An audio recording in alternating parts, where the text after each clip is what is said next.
any sin that tempts us is something that we should give up and deny for Christ.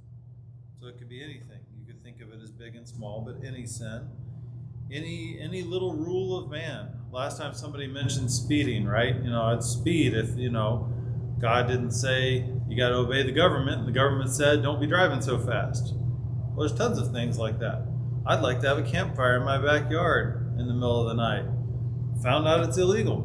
Now I don't get to do that. I don't know why it's illegal, but God said in Romans 13 to follow the government. And there can be things that we've bound on ourselves. You look at the Christians that said, they're not going to eat meat. God didn't say they weren't allowed to eat meat, but they gave up eating meat for the Lord. It says in that passage, those who eat only vegetables do it unto the Lord. Those that eat vegetables and meat do it unto the Lord. So that giving up, even though it was only put on themselves by themselves, is still something that they denied. And one last thing real quick. I got a message from someone that listens to our classes and sermons online. And they said, on the topic of discipleship, I've always liked this quote: idleness is emptiness. The tree in which the sap is stagnant remains fruitless. It's a reminder to me that daily consistent effort is necessary to bear fruit in discipleship, gardening, marriage, you name it. And to paraphrase this person a bit, our self-awareness can inform us where we're underperforming and how much work we really have to do. So those are a few things that came up from last week's lesson, which is, what is a disciple? This week's lesson, number 2, is using the idea of an athlete as a lens through which to think about discipleship. And in this case, thinking about the disciples' commitment. So going into the lesson, he talks a little bit about what athletics and sporting events they had in the first century. Would somebody like to summarize that?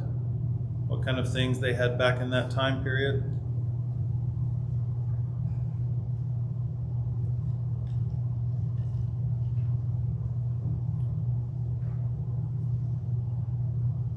They had races, jumping, discus, javelin, wrestling, boxing, and even contests between heralds and trumpeters. Yeah, so they had all sorts of events. Those were contained in various sporting things. They had events that were every 4 years, which we now mimic with the Olympics, but they also had other events that they went through, and other groups of events that they went through. And they set up these stadiums all throughout the area. They had them in Rome and things like that, but a lot of what the Romans were doing was inherited from the Greeks. So there were stadiums in Athens and Corinth and places like that. And it was, as popular as sports are today in our culture, right? Now, every time we get to this point of talking about the athlete, somebody says, well, okay, but Justin and I haven't run since 4th grade when they stopped having PE and didn't make me do it anymore. So what other examples, what other metaphors can we talk about? Use an example from today that would still be able to hold true in this metaphor that the author's trying to make here, or that Paul's trying to make in his writings. What's the point of it? The point is not athleticism, right? He's not saying we should all be athletes. He's using that as a metaphor for how we are to be with relationship to our discipleship, to our Christianity. So if you're not an athlete, what's something in your life that would be comparable? Or even if you are an athlete. Yeah. Not in my life, but maybe like in a doctor's life, if a practitioner, right? He's practicing daily. Okay. So a doctor that's constantly trying to keep their skill up and improve their skill as time goes on. I think the idea of farming is the same as far as a fruit or a plant or a branch in the vine to bear fruit, and be diligent to Yeah. Diligent performing, but active or acting. Yeah. Dennis? Got some young people sitting in the back that made a serious commitment to a long-term course of study. And they're going to make an effort to learn everything that they can during that study. They'll follow rules. They won't let other things distract them. Have to lay aside activities that they would like to be doing because it would interfere with it. Yeah. And so what it comes down to, whether you're talking about athletics or talking about any of these things, is that it is the idea of competition. It's the idea of striving for excellence or preeminence that's coming out here. And that could be something that you do against other people, right? They've got plenty of things in school for that matter. You've got the athletic events, but you've also got quiz bowls and mathletes and things like that.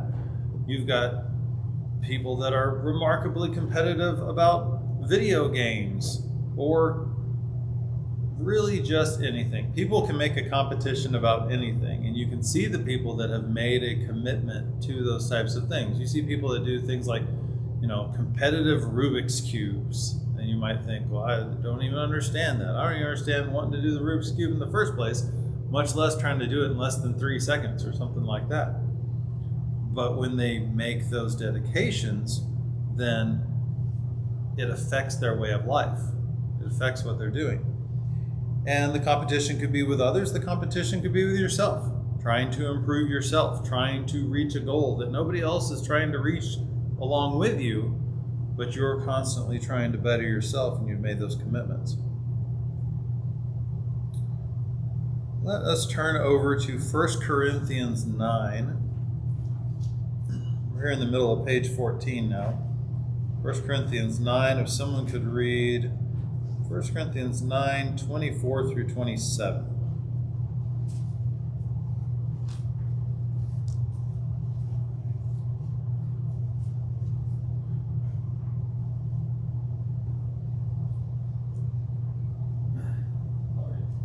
Do you not know that those who run in a race all run, but one receives the prize? Run in such a way that you may obtain it. And everyone who competes for the prize is temperate in all things. Now they do it to obtain a perishable crown, but we for an imperishable crown. Therefore I run thus, not with uncertainty. Thus I fight, not as one who beats the air, but I discipline my body and bring it into subjection, lest when I preach to others, I myself should become disqualified. So he says that everyone who competes in the games is temperate in all things. What does that mean?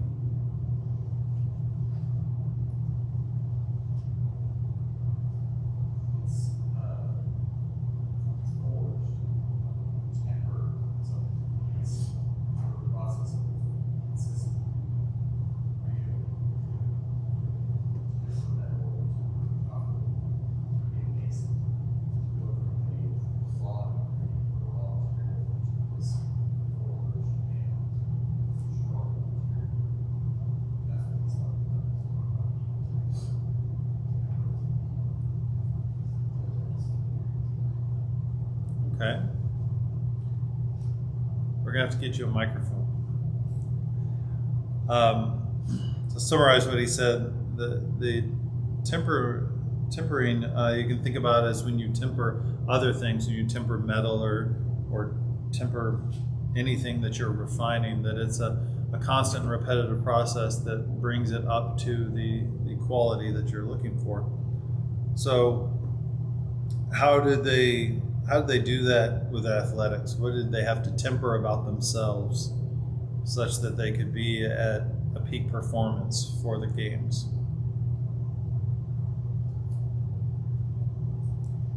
What do some other translations have there instead of temperance? Well, the Greek is enkrateomai, which, That wasn't a translation. sorry, to exercise self-restraint. And then in there, it says in the context of the games, to abstain from unwholesome things like food, wine, sexual indulgence, anything that would hinder them from peak performance. Yeah. Yeah, you look at an athlete that's coming out, or the people that go out for boxing and things like that, and they've got very strict diets, very strict exercise routines. They don't want to under-exercise. They don't want to over-exercise. They don't want to imbalance themselves, you know. You don't want to exercise the left side more than the right side or something like that that's going to cause any kind of challenge there. And as mentioned, the sexual indulgence, you don't want to do anything that is going to sap your stamina before you go out there for the fight. They go in there and have very strict rules. And what did the passage say about the people that were in these games back in these times, about those indulgences and those rules, particularly close to the time of the games?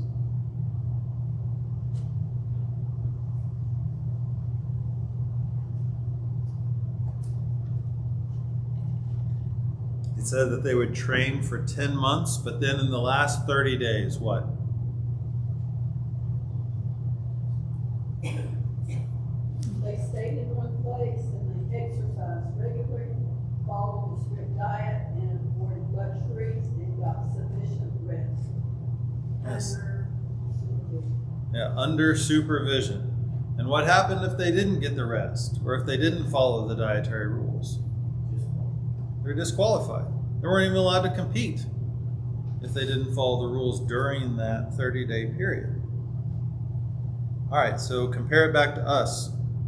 What do we do to temper ourselves, to have the self-restraint, the self-control?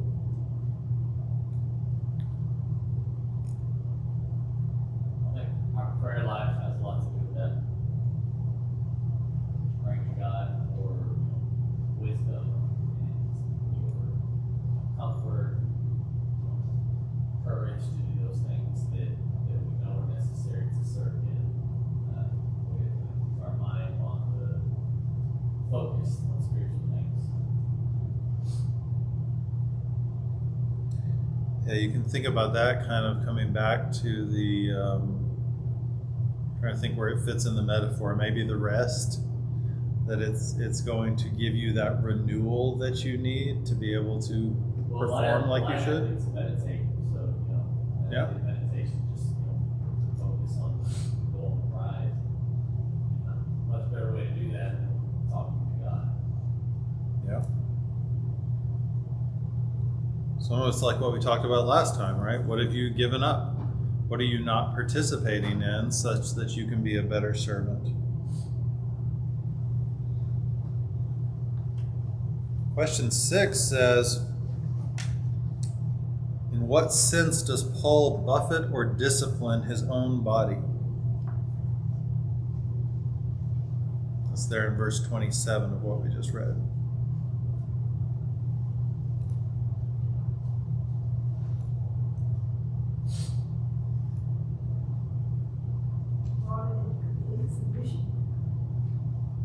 Brought it into complete submission. How?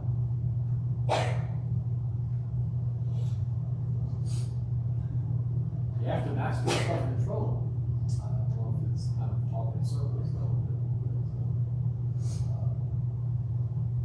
So there is a willingness to submit yourself to the will of Christ, so that He is the one that makes the determination as to what you're going to try. The author here says he did not physically harm his body, but he brought his passions into complete subjection.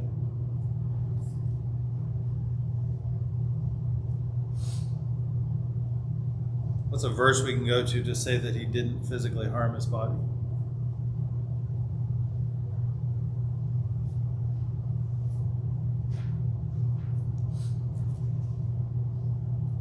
I don't think you're going to find one. It's dangerous to make assumptions.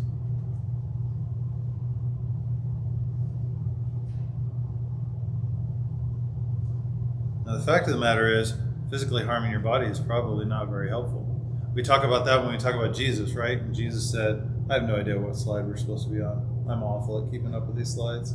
I maybe should not have these slides. We talk about what Jesus said, right?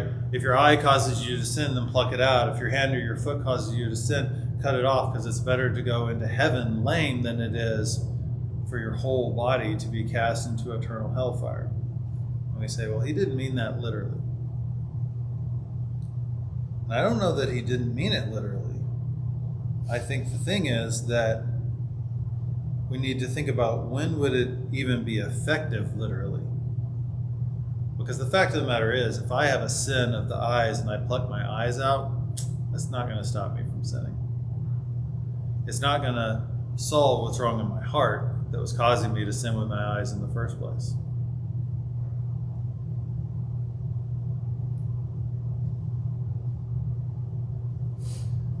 But you can train your body. In what way can we train our body such that it's not getting in the way of our spirit being the servant that it needs to be?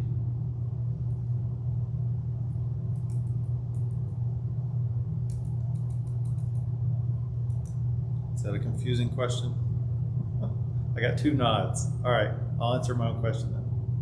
Well, we can take care of ourselves and get enough rest so that we have the energy to go to worship, to wake up, to do the things we need to do, be a good father, mother, whatever it is, that hinders from doing that's the sort of God.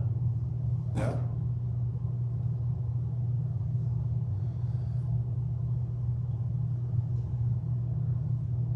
Trying to think about how to ask this question.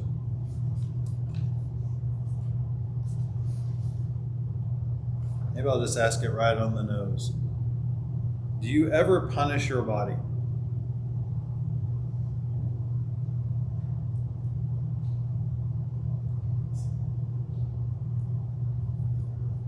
So I mean, like, I'll give you an example of me punishing my body. I eat too much for lunch, and I go, well, you don't get supper, body. That's your punishment for overeating at lunch. You don't get supper. Is that smart? I don't know if that's smart or not. But that's a way in which I punish my body. You can actually do things to buffet or discipline your body where you train your body to associate things that are negative by giving them negative stimulus.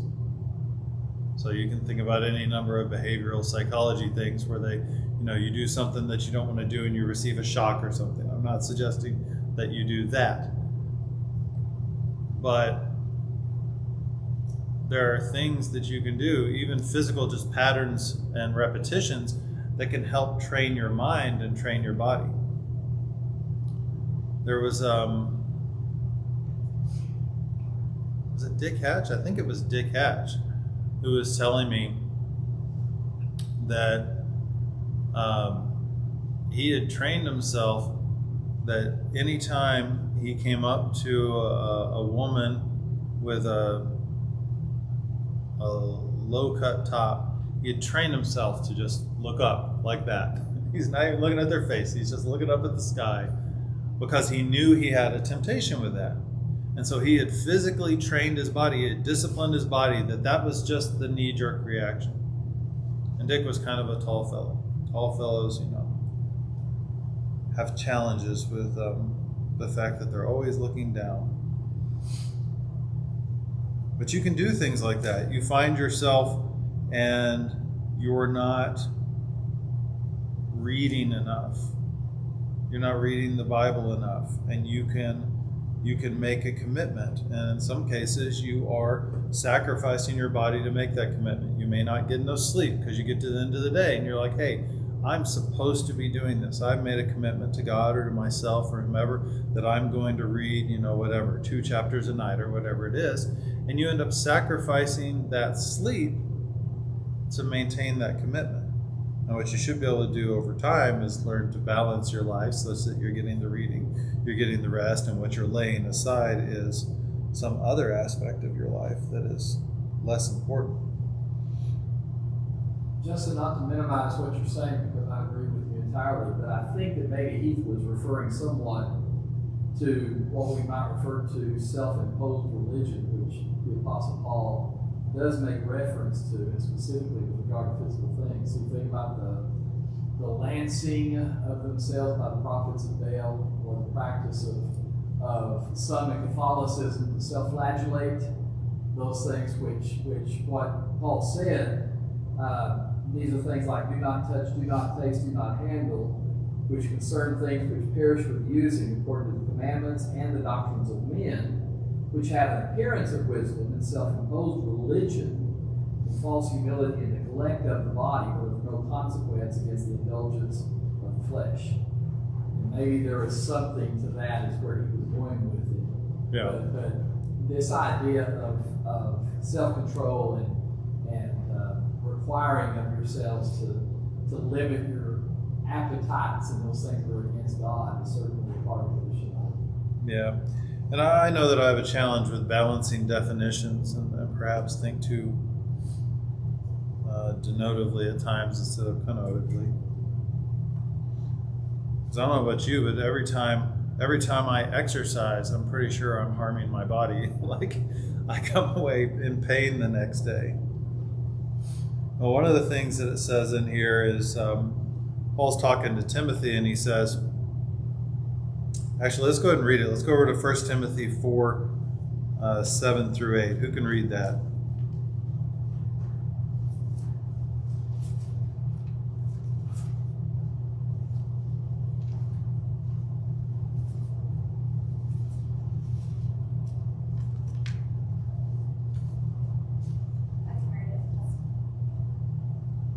But reject profane and old wives' fables, and exercise yourself towards godliness. For bodily exercise profits a little, but godliness is profitable for all things, having promise of the life that now is, and of that which is to come. Yeah, so he talks about physical exercise, and he says, physical exercise is good. It accomplishes things. It helps you. But that the exercise of godliness is helpful for all things.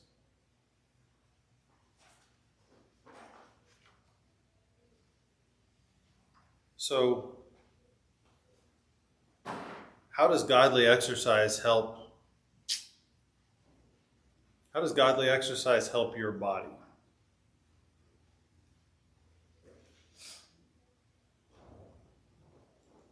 Because it said it helps all things.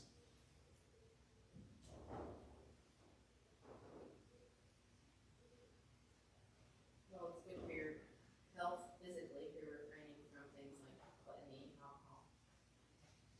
Yeah, it's good for your health if you're refraining from things that harm you, that we've been forbidden from. You're saying, I misunderstood you, because I thought you said that exercise is profitable for all things, but The godly exercise is profitable for all things. So, yeah, all right, so that would be, it would be profitable to you spiritually in your relationship that you have with God. Yeah. Put you in good standing with Him. It turns out he really does mean all things there. If you're exercising godliness, it'll help your relationship with God. It'll help your relationship with other people. It'll help your career be what it ought to be. It'll help your mental health be what it ought to be. Justin? Yeah. 1 Corinthians 6, 19 and 20 touches on this a little bit. It says, "Or do you not know that your body is the temple of the Holy Spirit who is in you, whom you have from God, and do not your own? For you were bought at a price, therefore glorify God in your body and in your spirit, which are God's." That's kind of what you're talking about. We glorify not only in the spirit, but we glorify in our body by what we do with that body. Yeah. That's an interesting thing to think about. My sister-in-law was talking to me one time, and she said that it helped her to be a better wife and mother when she started thinking about mundane tasks in life, not as the tasks themselves, but as expressions of love to her husband and to her children. And so every time she's, working in the garden or washing dishes or whatever in the world she's doing, thinking about those being expressions of love and putting it in that context. It's kind of like what we talked about with sin. if we think about sin not as a pleasure that we're denying ourselves, but as a filthiness we're protecting ourselves from, getting that perspective on sin helps us to have the right relationship with sin. In the same way, getting the perspective on service and on submission helps us have the right attitude towards those things.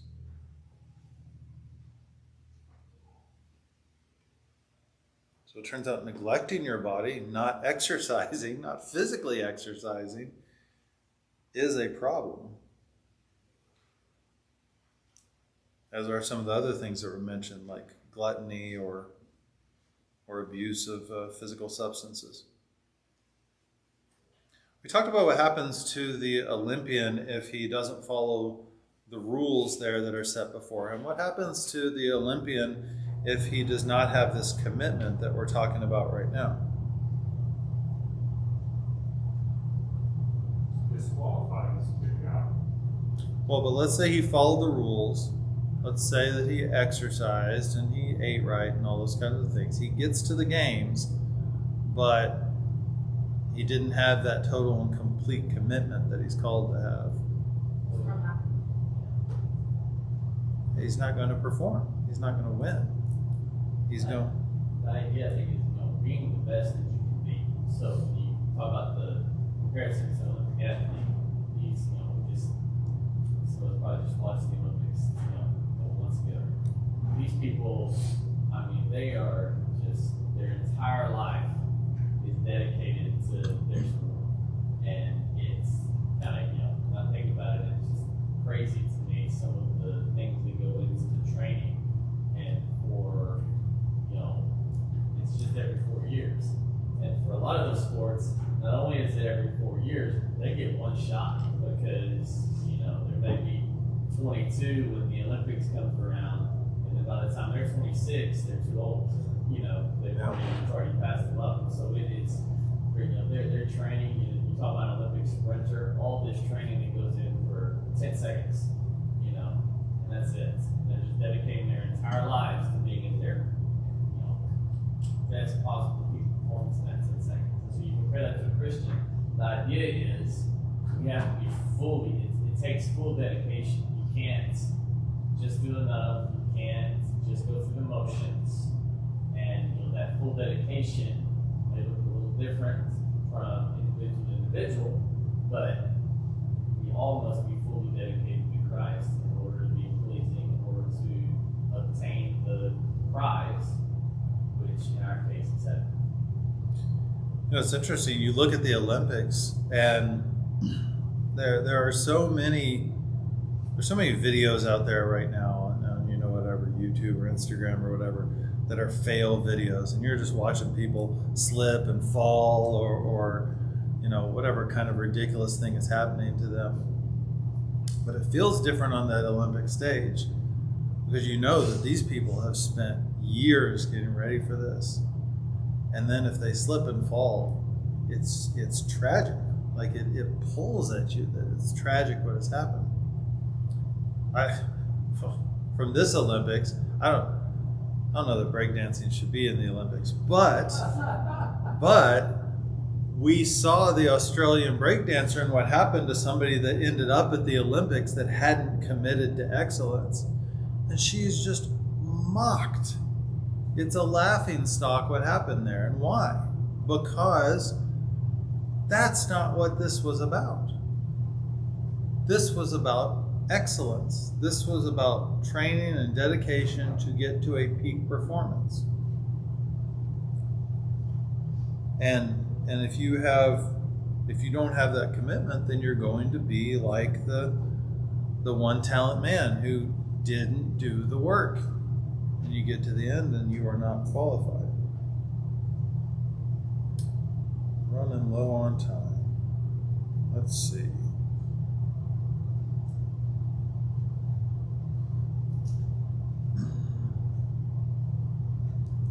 Talking about committed to competing by the rules. We talked about the giving up. Stuff we talked about last week about hating mother and father, giving up all.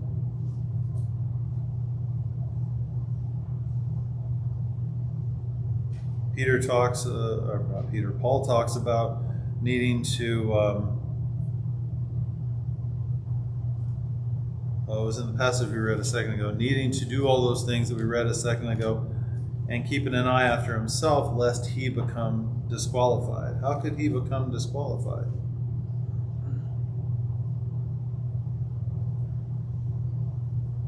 He disciplines his body, making it a slave, so that after I've preached to others, I myself will not become disqualified. It's the same idea of following the rules. If you don't follow the rules, if you don't obey God's commands, if he sins, that separates him from God. It's disqualification.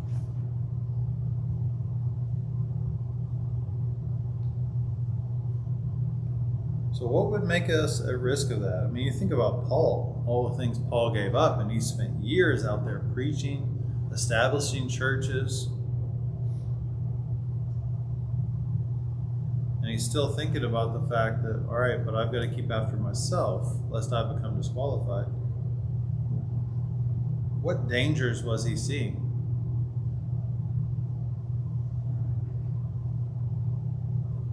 One would be pride, which he was an important individual, and he had a thorn in the flesh that he wanted to have removed, and the Lord said, "My grace is sufficient for thee." Maybe teaching him the importance of humility. That would be something he would have to discipline himself against.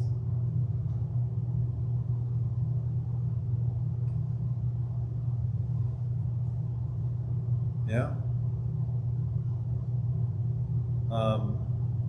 Maybe taking advantage of his position. There were a lot of examples in the Bible of religious leaders that took advantage of their position and lived opulently. But there were also examples of religious leaders that kept preaching the good things to go do, but didn't live up to their own words. Jesus said about the Pharisees at one point, go and do what the Pharisees say, but don't do what they do, because they've completely disconnected themselves even from the word that they themselves were preaching.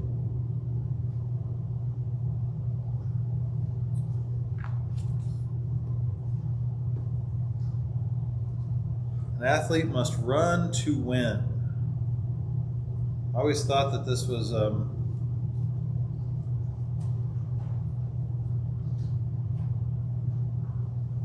kind of a place where the metaphor got a little bit loose, because we were talking about a race, and all runners run in the race, but only one wins. And it's like, well, I'm never going to beat PA, so I might as well give up. No, that's not the idea. It's that you're sitting there running to win. I think it was Josh said a second ago that you were trying to do the best that you can do. You know, the fact of the matter is, you'll sometimes see athletes in the Olympics, and they'll be, I forget who it is, I think it's a U.S. swimmer. She finishes, and it looks like she's not in first place because she's a little bit behind the other person. That's only because she's an entire lap ahead of that other person. And so everyone else that went to the Olympics went, well, maybe she'll retire in 4 years. I'm clearly not winning this year, but maybe in 4 years I'll be able to win. Maybe the Christian race is like a marathon instead of a sprint. It's more like a marathon instead of a sprint. More like, like the Boston Marathon, where there are prizes for accomplishing certain goals. But there aren't participation trophies. Well, think of it, who's our adversary, right? Yeah. Our adversary is the devil, borderline seeking whom he may devour. And so, in the race, you're running against. Who are you running against? Well, you're trying to defeat Satan. You're trying to defeat all the temptations and all the worldliness that he's throwing at you. And that's why you have to be so disciplined. That's why you have to be so dedicated and so focused to defeat that opponent. That does sound like a very Roman kind of race to have. Like, we're going to have you all start off and we're going to set a lion loose behind you, and we'll see who's the fastest, or at least we'll see who's the slowest. In this same section, it talks about, okay, you're going to run to win. One of the things you're not going to do is weigh yourself down. I can't help but have my nerdiness come out in teaching, but it reminds me about some of those Dragon Ball Z episodes. There's this guy Goku. He's like in all these fighting things, and he's sitting there in a competition, fighting people in a competition, and he finally gets up through the bracket to a point where he's like, well, you know what, I'm gonna need to take this a little more seriously. The competition's getting a little more stiff. And so he takes off this undershirt and some other things, and it turns out he was wearing this like 50-pound undershirt the entire time. He had beaten everyone else wearing that. He's like, but now I need the quickness. Now that I'm, trying to accomplish this higher goal, I need that. And he lays the weight aside and absolutely massacres the other guy. But people do this when they're training, right? They'll put weights around their wrists and their ankles and things like that because that helps them in the moment. Here it's talking about laying aside all weights. We don't put any weights on ourselves to train. The metaphor doesn't extend quite that far. But we have weights upon ourselves that will encumber us. What are some of the examples of your weights? What are some of the things that encumber you? Encumber you in your service, in your discipleship. Rachel said one of mine is video games. I can see that. I can sit down with a video game and all of a sudden it's 4 a.m. and I don't know where the time went. It's okay to recreate, but did I really get everything done I was supposed to that day? I think our phones, Our phones? Yeah, maybe television. definitely. Veering off a little bit, is the fear of judgment stopping us from going out, talking to people, spreading the word, dressing differently, looking different? Something that I struggled with actually on the NSA's honeymoon was I looked completely different when we were going in the water. I was wearing swim trunks and like this men's swim tank top, and I looked completely different from everyone around me. But I think just a fear of judgment from other people because we look different, we talk differently, we do different things, we don't participate in worldly things. Just I think it's afraid to just hide in our shell, not do anything. Judgment, embarrassment, worry. How do you lay that weight aside? Stand fast in what you know. Stand fast in what you know. Kind of back to that perspective thing again. When you see it for what it really is, then it's actually a wonderful thing and not an embarrassing thing.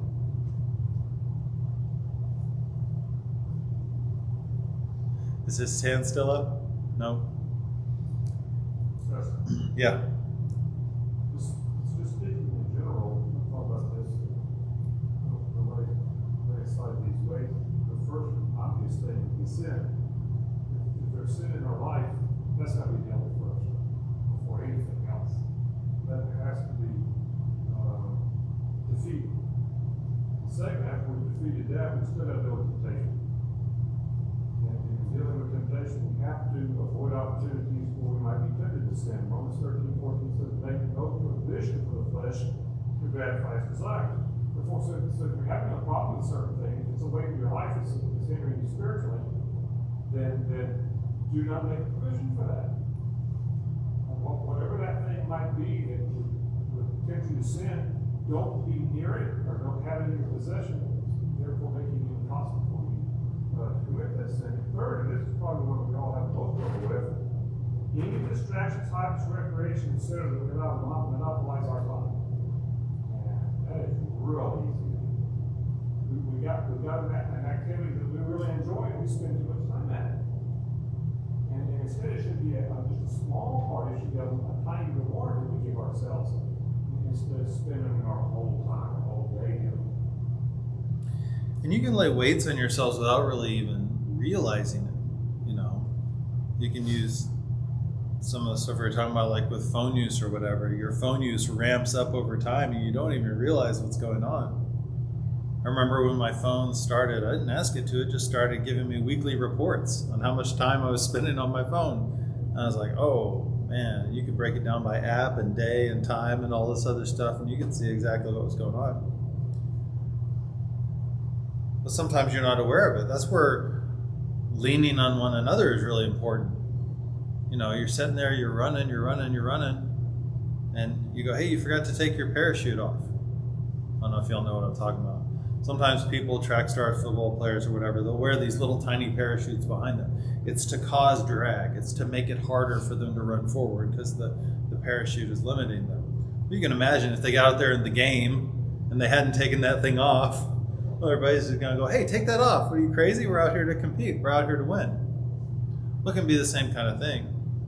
Somebody goes, all right, I'm going to set a limit on my phone. It's going to say, you can't be on whatever it is, YouTube, Instagram, whatever the world is. You can't be on that more than 4 hours a week. And then I'm going to go to you. I'm going to say, all right, I'm setting this thing.